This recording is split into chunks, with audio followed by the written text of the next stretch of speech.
Bang Hilonggo. Please subscribe Subscribe and like. and share. Ayan, magandang araw po sa lahat nating mga kababayan, ano? So yan po guys, makikita nyo po ba yan? Yan po yung Quiapo Bridge. Nandiyan po ako mga kababayan, kinuhaan ko ng video para ipakita ko po ito sa inyo lahat. Kasi meron na nagsasabi ng mga supporters ni Duterte, na kay Duterte daw itong Esplanades po mga kababayan. So kung makikita nyo, yan, yung video na ipinapakita ko sa inyo dyan mga kababayan sa screen, ay ganyan po dati ang pinagawa po ni Isko dyan sa mga Esplanades, mga kababayan. Yan po yung sinasabi ng mga DD shit o mga DD list na yan na sinasabi na proyekto daw ni Duterte yan, nasimulan daw ng proyekto ni Duterte, mga kababayan. Kahit si Isko nag-project yan. Ayan. Ayan yung video na yan, pinapakita ko sa inyo kasi ganyan na ganyan po yan bago ipinagawa po ni First Lady. Bago po ipinagawa ni First Lady yan, ang proyekto na yan, ganyan po ang hitsura niyan. Parang rampahan lang talaga. Joggingan, ganyan, pahingahan, ganyan. Hindi po talaga pasyalan na katulad ng ngayon na malaitaling pasyalan dyan sa may Pasig River o tinatawag nating Esplanades. Ayan po ngayon ay nasa likod po yan ng post office, mga kababayan. Yan kasi yung mga DD list na yan ay hindi nila matanggap na yan ay proyekto ng First Lady o ni PBBM. Ayan ay proyekto ni First Lady na sinusuportahan din ng ating mahal na Pangulo na napakaganda naman talaga mga kababayan. Napakaganda ng proyektong na yan. Ayaw na mga DD list yan. Kasi nga siyempre, kapag nakikita ho nila yan, yung mainit ang ulo nila. Kasi nga mga kababayan, biruin nyo ba naman? Diba? May ganyang proyekto si PBBM. Pwede na makipagsabayan sa ibang bansa. Pwede nang makipagsabayan kahit sa Europe, Italy. Parang ganyan na ang itsura. Diba? Meron nga nagsabi sa akin na viewers ko na nasa Italy. Mas maganda pa yan sa Italy. Sa akin mga kababayan, mas maganda talaga yan sa Italy. Kasi alam nyo kung bakit?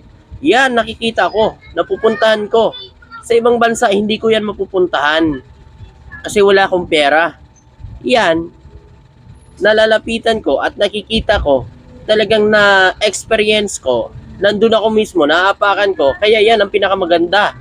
At lalong-lalo na, yan ay proyekto ng gobyerno. Yan ay nasa Pilipinas.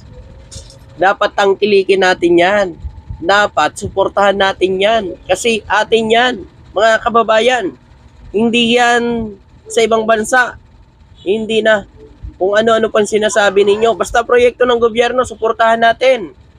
Pinaliwanag ko lang ito kasi sinasabi nung iba na proyekto pa daw yan, naumpisa na daw yan nung panahon ni Duterte. Sinasabi ko lang ito mga kababayan para alam po ng ating mga kababayan. Meron kasi mga nagsasabi dyan na proyekto daw ni Duterte yan. Kaya gusto ko sa inyo liwanagin lang. Mga kababayan, at hindi din ho yung proyekto ni Isko.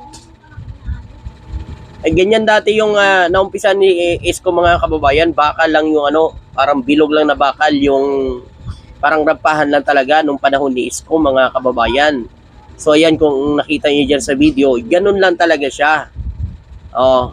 Ito pa mga kababayan, para maniwala po kayo na ito po talagang proyekto po ni First Lady, mga kababayan.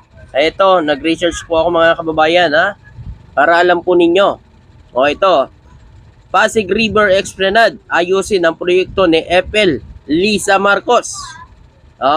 Diba? Si First Lady talaga ang nagtayo nito.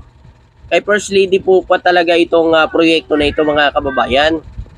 At sinuportahan na po ng ating mahal na Pangulo. Ito, buong suporta ang ibinigay ni First Lady Lisa Aranita Marcos para mapadali ang ginagawang Pasig River Esplanade sa kahabaan ng Pasig River. Kapag naisakatuparan na ang mga proyekto, may tuturing na ito ay isang tourist destination tulad ng nasa Paris mga kababayan at River Thames sa London. Diba? Grabe mga kababayan, napakaganda na kasi ng Esplanades mga kababayan. Biruin nyo yan. Mala Italy na, Katulad pa sa Paris o sa London. Diba? Ganun na kaganda ngayon ng Esplanades, mga kababayan. Ganun ho pinabaganda po ni First Lady yan, yung ganyang proyekto. At napakaganda po mga kababayan, kahit yung mga turista, yung mga ibang lahi po, natutuwa habang namamasyal po dyan sa Esplanades mga kababayan. O yung mga nagsasabi naman na mabaho daw ang Pasig River, hindi po mga kababayan, huwag ko kayo maniniwala dyan. Sa araw-araw ko po doon nag-update, nakita ko po, araw-araw po, ang daming tao. Sa tingin nyo po kung mabaho yun mga kababayan, may magtsatsaga bang mamasyal dyan? Ha? Sa tingin nyo mga kababayan? O ito po mga kababayan, pasyalan, Mala, Europe, ang vibes. Pero nasa lang ang ganyan kung ilalarawan ang Pasig River Esplanades na bahagi ng proyekto ng Office of the First Lady para muling buhayin ang Ilog Pasig. Di ba? Ang First Lady po ang may pakana niyan, mga kababayan, dahil gusto niyang buhayin ang Ilog Pasig.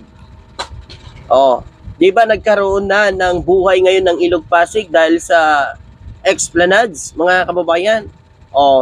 Di ba? Ang galing ni First Lady, di ba, mga kababayan?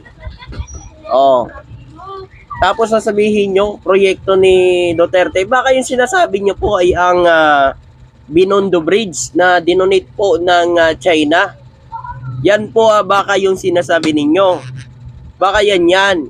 Kasi yon talaga ay donation ng China kasi merong flag ng Pilipinas at ng China po mga kababayan. Kaya halatang-halata mo talaga na donation ng China. Kasi meron pong flag ng China na tatak. Di ba? Ito pa mga kababayan, ang beautification project para sa 25 kilometrong haba ng Pasig River Pathway ay isa sa mga nabuong proyekto sa ilalim ng Office of the First Lady, katuwang ang iba't ibang ahensya ng gobyerno. Mga kababayan, ano ito? Tama ba? Ano na ngayon yung mga nagsasabi dyan na proyekto ni Esco at proyekto ni Duterte? Ayaw nyo pa rin maniwala, mga kababayan.